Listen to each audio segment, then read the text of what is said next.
Hello, this is XStarKillerX and welcome to another Yu-Gi-Oh video. Today we are going to be doing something a little bit different, card reviews. Today we are going to be looking at the three sacred beasts: Hamon, Lord of Striking Thunder; Raphael, Lord of Phantasms; and Uriel, Lord of Searing Flames. So in this video what I'm going to do is go through each card individually, read its effects, give you a little bit of information on the card, explain some good points and bad points about each card, and then give you my personal review of each card. Then at the end of the video I'll give you my overall review for the whole of the three cards. So let's get into it. Okay, so let's get into this video by starting to talk about Hamon, Lord of Striking Thunder. Now let's read its effect to start. Cannot be normal summoned or said. Must be special summoned from your hand by sending 3 face-up continuous spell cards you control to the graveyard. Something a little bit interesting there. And cannot be special summoned by any other way. When this card destroys an opponent's monster of battle and sends it to the graveyard, inflict 1,000 damage to your opponent. While this card is in face-up defense position, your opponent cannot target other monsters for attacks. So let's have a look at a few of the good points about this card. It does have a pretty decent effect. Every time that it destroys an opponent's monster of battle, it inflicts 1,000 extra damage. That includes the battle damage if the other monster was in attack mode. Also, if you put this in the defense position, unless your opponent pulls something really powerful like a Blue Eyes Ultimate Dragon, they're not going to be able to destroy this thing because it has 4,000 defense. So, if you want to look at a bit of the downsides about this card, it is a bit restrictive because you can only summon it by sacrificing 3 face-up continuous spell cards, which, in my opinion, really does restrict the sort of deck you can use this card in. Because unless you've got quite a few decent continuous spell cards which you don't mind getting rid of to summon this card, it's a bit of an iffy card to use in your deck. Because if you've only got 3 and they're really good and you don't want to get rid of them, you can't use the card. So, well, why would you put it in your deck? Well, I say it can be a bit of an arse to summon if you haven't got the right structure deck. So you're using, say, like a trap based, and then with monsters. You obviously wouldn't be able to get it on the field, but if you're using only a small amount of spell cards, then obviously you wouldn't be able to get it on the field again.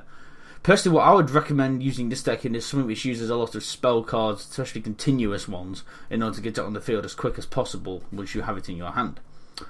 So, an overview of this card, really, I think it's a pretty decent card to use. It is a bit restrictive, same as one of the other Sacred Beasts, well they all are, if I'm completely honest. So personally, out of the set, I would probably say this is my, I'm going to say second favourite on this one, in the middle. So yeah, let's move on to the next card. So next up we have Raphael, Lord of Phantasms. I'm sorry if I said that wrong. So let's read his effect. Cannot be normal summoned or set. Must be special summoned from your hand by attributing 3 fiend type monsters. It cannot be special summoned by any other way. Each time your opponent normal summons a monster, special summon 1 Phantasm token, Fiend type Dark, level 1, attack 1,000, defense 1,000 for each monster summoned. These tokens cannot attack, that is a bit of a downside, but they can still be really good, as I'll explain in a bit. Once per turn you contribute 1 monster. This card gains attack equal to the original attack of the attributed monster until the end phase. So let's have a look at some of the really good points about this card.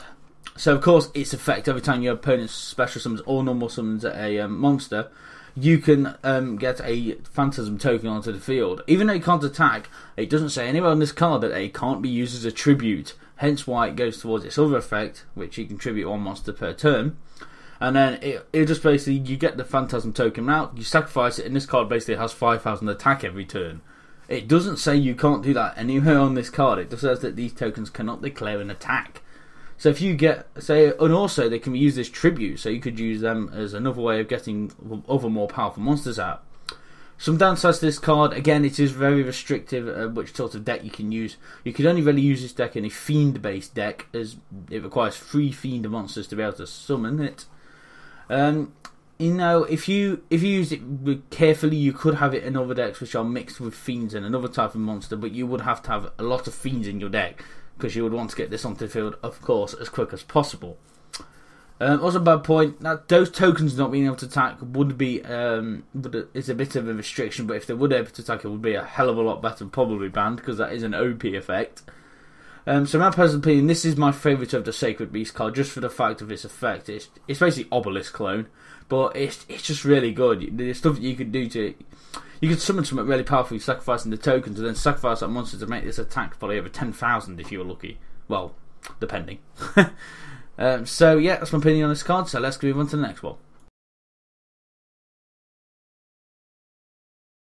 And finally, we are looking at Uriel, Lord of Searing Flames. So let's have a look at his effect. Cannot be normal summoned or set. Must be special summoned from your hand by sending the free face-up trap card you control to the graveyard.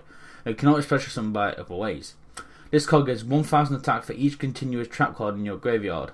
Once per turn you can target one spell or trap card your opponent controls, destroy that target. Spell and trap cards cannot be activated in response to this effect.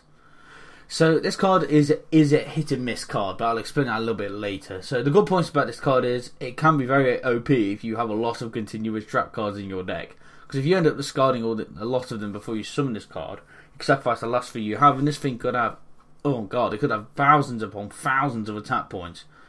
I say, that's really, in my personal opinion, the only really good point about it. Oh, obviously you can destroy one with your spell or trap cards every turn, but yeah, it's not. I just don't really like this card in my personal opinion. So obviously some of the bad points is it is very restricted to the deck you can use yet again, as with the other Sacred Beasts.